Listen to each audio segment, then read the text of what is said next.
दिल्ली की चाक चौबंद सुरक्षा व्यवस्था कर रहा है। दिल्ली का चाक चौबंद सुरक्षा व्यवस्था कर रहा है। और G20 की मीटिंग में तो आपने देखा ही, लेकिन कुछ व्यक्ति कुछ पद पर पहुंच जाते हैं, अपना हरकत करने से बाज नहीं आते हैं। उसी के चलते देश को खामियाजा भुगतना पड़ता है। G20 का मीटिंग था, चीन का डेलीगेट कैसे बैग लेकर के चला आया? आप हवाई अड्डा पर क्यों नहीं रोके? वहाँ पर दिल्ली के मुख्यमंत्री केजरीवाल और भारत सरकार के बहुआयामी प्रतिभा के माननीय गृह मंत्री अमित शाह जी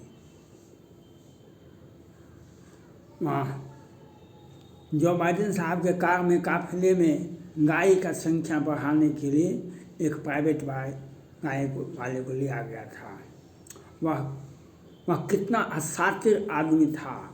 वहाँ जो चीन का पैसा पर हमारे भारत के मीडिया वाले पलते हैं, चीन के पैसा पर बहुत मीडिया वाले पलते हैं, उनका पेट पालते हैं। ये कहते हैं कि यात्री को उतार दिया, और उसका बयान हमको प्रोटोकॉल का मालूम नहीं था, हमारा प्रोटोकॉल मालूम नहीं था। वह तो जिहादी जैसे बोलता है, जैसे हमको प्रोटोकॉल मालूम नहीं था। तुम पैसा लिया और तुमको प्रोटोकॉल मालूम नहीं था। और दिल्ली पुलिस की गृह मंत्रालय ये केजरीवाल कोई एक FIR तो हम नहीं करेंगे, हम तो FIR नहीं करेंगे। हम और चीन का डेलीगेट वह बहुत बड़ा बैग लेकर के आया, उसमें क्या था वह खोल करके नहीं दिखाया। इसके लिए कौन कौन लोग जिम्मेवार हैं? माननीय प्रधानमंत्री नरेंद्र मोदी जी, केजरीवाल जी जिम्मेवार हैं, आपके हृदय के परम प्रिय मित्र और छोटा भाई गृह मंत्री अमित शाह जी जिम्मेवार हैं। देश की सुरक्षा व्यवस्था पर इन लोगों का क्या दृष्टि है? ये दुर्भाग्य की बात है। मैंने पहले ही भारत सरकार से कहा था, किसी भी परिस्थिति में चीन का नागरिक और पाकिस्तान का नागरिक को भारत की ज़मीन पर पैर रखने के लिए मत दीजिए। मैंने पहले ही कहा था, चीन के नागरिक को और पाकिस्तान के नागरिक को भारत की ज़मीन पर पैर रखने के लिए मत दीजिए। अगर आप रखने के लिए दिया तो क्या होगा?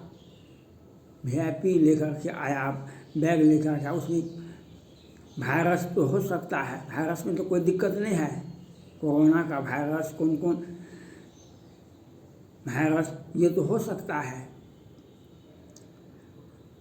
एटम बम भी हो सकता है, परमाणु बम भी हो सकता है। और क्यों नहीं, कहाँ गए थे गृह मंत्री अमित शाह जी और दिल्ली के मुख्यमंत्री और प्रधानमंत्री जी? मौन धारण क्यों कर लेते हैं आप?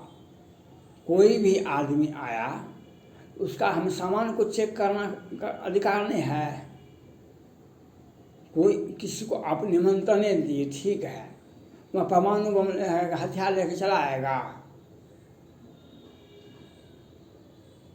कहाँ गए थे आप?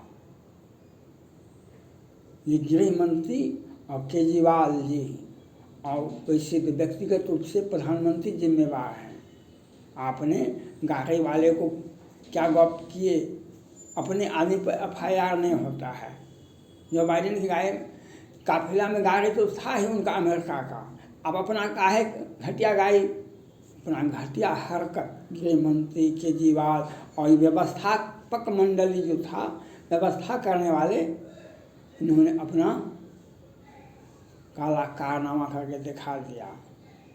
और वह ड्राइवर का बयान को पत्रकार ने छापा, कहा कि हमको प्रोटोकॉल मालूम नहीं था। प्रोटोकॉल तो पुलिस FIR करती, गिरफ्तारी करके जब नार्को टेस्ट होता, ब्रेन मैपिंग होता, तो सब कुछ पता आ जाता। लेकिन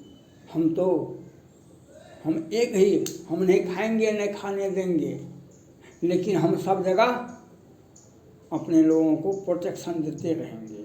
हम अपराधी पर और भ्रष्टाचारी पर FIR नहीं करते हैं, हम भ्रष्टाचारी पर और अपराधी पर कार्रवाई नहीं करते हैं। ये प्रधानमंत्री नरेंद्र मोदी जी का नियम है और हमारा व्यवस्था में खोट है, हम एक शब्द भी नहीं बोलेंगे। ये प्रधानमंत्री जी, गृह मंत्री अमित शाह जी और दिल्ली के मुख्यमंत्री केजरीवाल साहब ये बताने का प्रयास किए, जब आपका डेलीगेट आया चाइना से, तो उसका VIP में क्या था, उसकी जांच क्यों नहीं हवाई अड्डा पर की गई?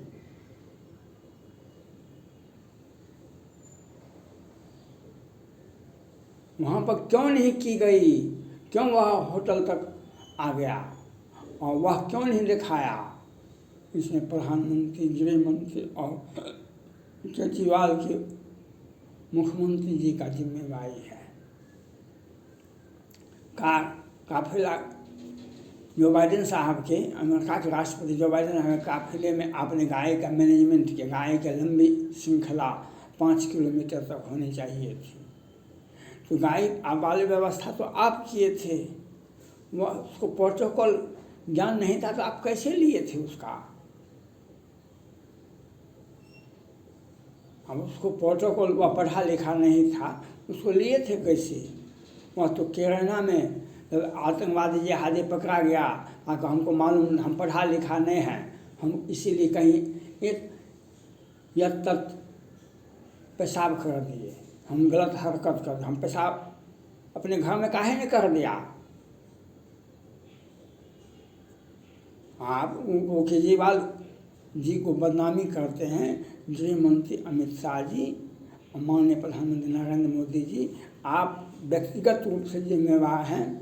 जो बाइडेन के काफिले में जो कार का आपने भाड़ा पर लिया था, ऐसे व्यक्ति को चुना जिसको 10,000 टका देना था और 10 लाख का चेक काटना था। ये आपकी व्यवस्थापक कौन कौन थे, ये तो आ भी नहीं रहा है। हम गृह मंत्री जी थे, दिल्ली के कौन, आपके मंत्रिमंडल के कौन सदस्य थे, कोई पता ही नहीं चलता है। ऋषि सुनक साहब ये कहते हैं सियाराम सियाराम कहते हैं, और उनको जाते वक्त गीता एक हनुमान चालीसा दे दिया गया। आप भारत दर्शन है, भारत विश्व दर्शन है, विश्व में 4-5 किताबें ही आइडियल है। इस्लाम का कुरान है, क्रिश्चियन का बाइबल है, हिंदू का रामचरितमानस है। हर व्यक्ति को, और वह डिमांड क्या करते थे ऋषि सुनक साहब? सियाराम सियाराम करते थे। आप रामचरितमानस देते न, अपनी ओछी हरकत, हम तो बहुत बड़ा विद्वान है नहीं, हम तो बहुत बड़ा, लेकिन हमारा तो पद तो मिल गया है, हम तो कहीं टांग कटवाएंगे, कभी नाक कटवाएंगे, कभी हाथ कटवाएंगे, कभी घेंट कटवाएंगे, कभी अपना, हम बोलते रहेंगे, हमको कुछ सोचने की आवश्यकता नहीं है। सोचिए विप्र जो वेद विहीना, सोचिए निप जो नीति विहीना। आज जो चीनी हरकत करके गया भारत से, वह केंद्र सरकार व्यक्तिगत रूप से जिम्मेवार है, प्रधानमंत्री जिम्मेवार हैं, गृह मंत्री जिम्मेवार हैं, और आपने हमारा खुफिया विभाग, हमारा पुलिस विभाग, हमारा दिल्ली पुलिस, अर्धसैनिक बल, सेना बल, सब जगह कहीं भी किसी प्रकार का कोई दिक्कत नहीं है, सब योग्य व्यक्ति हैं। लेकिन आदेश तो आपका चलता है, कुछ 5% लिखित, 95% मौखिक, और इसी के चलते आज चीनी का वह क्यों नहीं, वह कोरोना वायरस से था तब वह अपने दूतावास में खोल दिया होगा तब, कोरोना आया तो प्रधानमंत्री नरेंद्र मोदी जी ने वैक्सीन फ्री किए, ठीक है, यह बात बधाई के पात्र हैं। अमेरिका भी वैक्सीन फ्री किया, बहुत सारे देश वैक्सीन फ्री किया। उसने अपने नागरिकों को 1-1 लाख रुपया दिया। आप क्या लाख रुपया दिए? क्या लाख रुपया दिए? लोगों के मरने का कोई महत्व नहीं है। लोग मर जाए, हमको कोई सोचना नहीं है। हमारा नीति क्या कहता है, हमारा कूटनीतिक क्या कहता है, यह कोई समझ में ही नहीं आता है। और छोटी छोटी बात में दिल्ली की सुरक्षा व्यवस्था में, जो बाइडेन साहब के सुरक्षा व्यवस्था में आपने कार क्यों भेजा? आपने भारत का मर्यादा का हनन किया। इसके पहले भी अमेरिका के राष्ट्रपति आए हुए थे, इसके पहले भी। और प्रत्येक भारत में जितनी भी सरकारें बनती है, चाहे इंदिरा गांधी के हो, चाहे राजीव गांधी हो, चाहे मनमोहन सिंह की सरकार हो, चाहे मोदी जी का पहला कार्य हो, तो अमेरिका के जो भी राष्ट्रपति होते हैं उस टर्म में उनको भारत आना पड़ता है। भारत एक डेमोक्रेसी का देश तो है ही, और हर तरह से एक सामरिक समृद्धि का देश है। वह इसके लिए अमेरिका के राष्ट्रपति को भारत आना पड़ेगा। लेकिन आप जो व्यवस्था किए, उस व्यवस्था में खोट आपको दिखाई पड़ता होगा। हो सकता है आप नहीं बोल सकते हैं, उस व्यवस्था में, आपकी व्यवस्था में खोट था, और वहाँ पर कोई विरोधी दल नहीं गया था, वहाँ पर कोई विरोधी दल नहीं गया था। आप व्यवस्थापक थे और आपकी व्यवस्था थी, लेकिन सब जगह खोट, सुरक्षा में भी खोट, जो बाइडेन साहब के कार के काफिले में भी खोट, और कितने खोट आपका निकाला जाए यह कहना मुश्किल है। आपने भारत का जो एक आइडियल, ऋषि सोनक साहब को रामचरितमानस देने में आपको क्या दिक्कत था? आप हनुमान चालीसा कैसे दे दिए?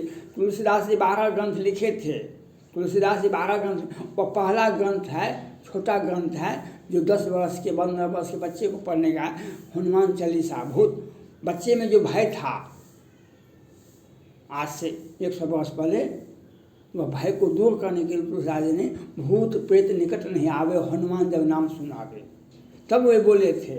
और उन्होंने फिलॉसफी दिए थे विनय पत्रिका के माध्यम से। उसके बाद दिए थे रामचरितमानस, उनका संपूर्ण ग्रंथ है। आप संपूर्ण राम का जीवन दर्शन रामचरितमानस से है। उसको समझने के लिए विनय पत्रिका की आवश्यकता, और किताबें हैं, 12 किताबें हैं। लेकिन आपने अपनी जो सोच था उसको आपने दिखाया, हर जगह खोट था। आपके G20 में हर जगह भारत व्यवस्था में खोट ही खोट था। यह आपको सोचना पड़ेगा। Thank you.